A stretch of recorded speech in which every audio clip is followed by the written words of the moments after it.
कल्याण डोंबिवलीमध्ये बाजार, गुलाबांचा बाजार असायचा ना पूर्वी, गुलाबांचा बाजार मांडलेला असायचा, तसा गुलाबांचा बाजार मांडला होता. महाराष्ट्रामध्ये 66 ठिकाणी पैसे देऊन, पैसे वाटून फॉर्म माघारी घ्यायला लावले.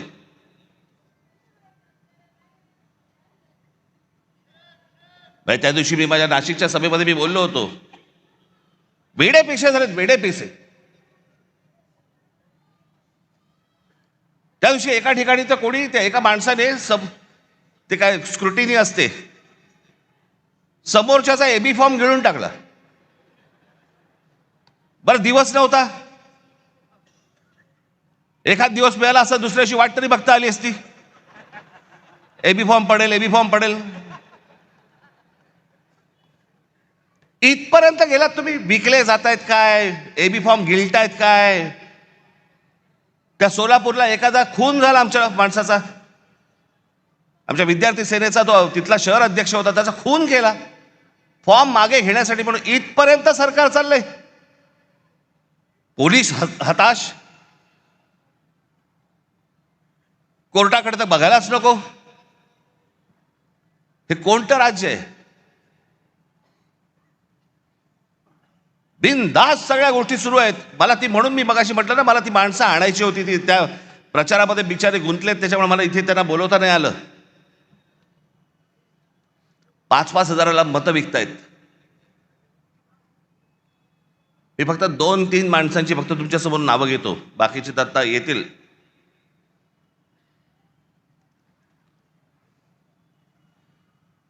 शैलेश धात्रक, एका ते काय प्रभागात 4चा प्रभाग असतो ना, त्याच्यामध्ये एका कुटुंबातले 3 जण उभे आहेत. शैलेश धात्रक, मनीषा धात्रक आणि पूजा धात्रक. किती पैशाची ऑफर झाली असेल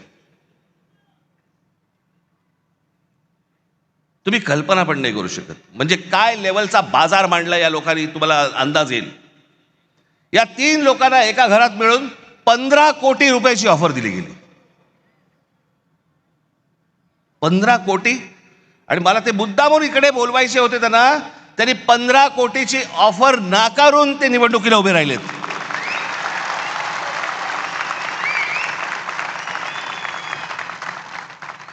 पंधरा कोटी रुपयाची ऑफर नाकारणारे कुठे आणि 5-5 हजार रुपयामध्ये मतं विकणारे कुठे?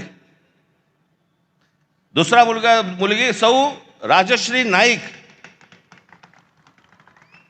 कितीची ऑफर झाली? 5 कोटी रुपयाची.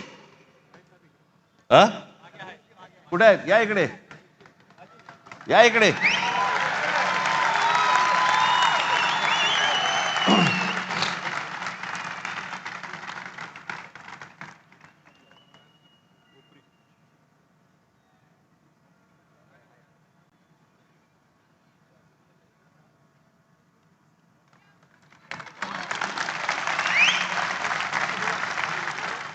पाच कोटीची ऑफर झालेली गोष्ट नाकारणारी आहे. हे महाराष्ट्राचं स्वाभिमानी रक्त.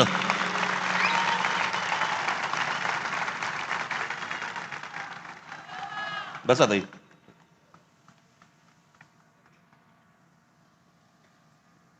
सुशील आवटे,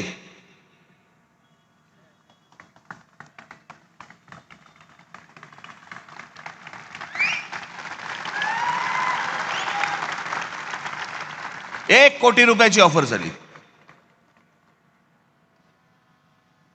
नाकारले. अजून बरेच जण आहेत.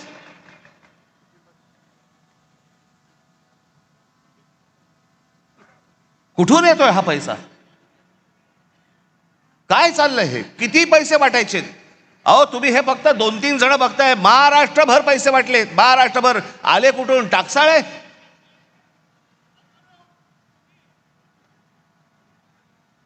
कोणाला 5 कोटी, कोणाला 10 कोटी, कोणाला 15 कोटी, कोणाला 1 कोटी, 2 कोटी, काय बघायलाच नको. ही कोणती महाराष्ट्रातील निवडणूक आहे? अहो, इतकी वर्ष ह्या निवडणुका आम्ही बघतोय, अशी निवडणूक नाही पाहिली.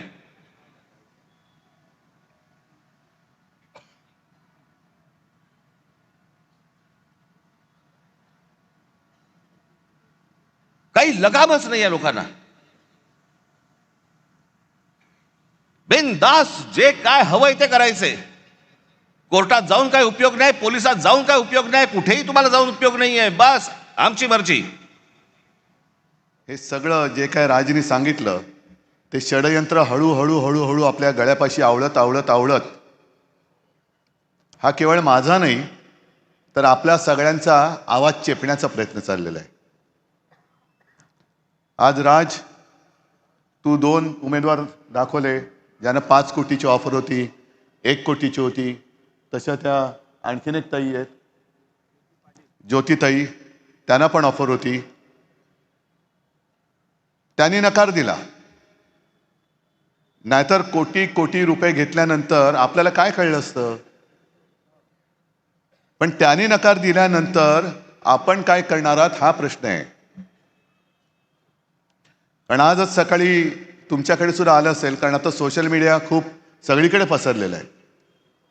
इन्स्टावरती काही रील फिरतायत. मी मगाशी आल्या राजू पाटलांना विचारलं की कल्याणमधलाच तो विभाग आहे ना, विभाग क्रमांक 29. हा, ज्योतिताई आहेत का? या या बघा ताई, तुम्हाला आणि तुम्हाला सगळ्यांना खरंच खूप खूप धन्यवाद देतो आणि खूप निरोगी दीर्घायुष्य लाभो अशी आई जगदंबेच्या चरणी प्रार्थना करतो.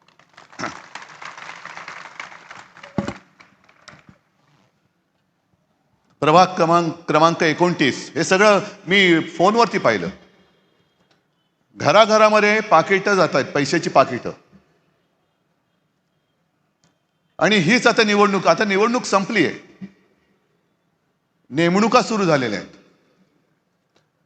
आणि आम्हाला किंवा तुम्हाला असं वाटत असेल की आपण मतदान करतोय म्हणजे आपलं सरकार निवडतोय, मला असं वाटतं की ही कदाचित शेवटची निवडणूक असेल. कारण याच्या पुढे आता देशाचे पंतप्रधान देश चालवतील असं वाटत नाही, राज्याचे मुख्यमंत्री राज्य चालवतील असं वाटत नाही. कोण चालवेल देश, कोण चालवेल राज्य, आणि आपण बसा बोंबलत.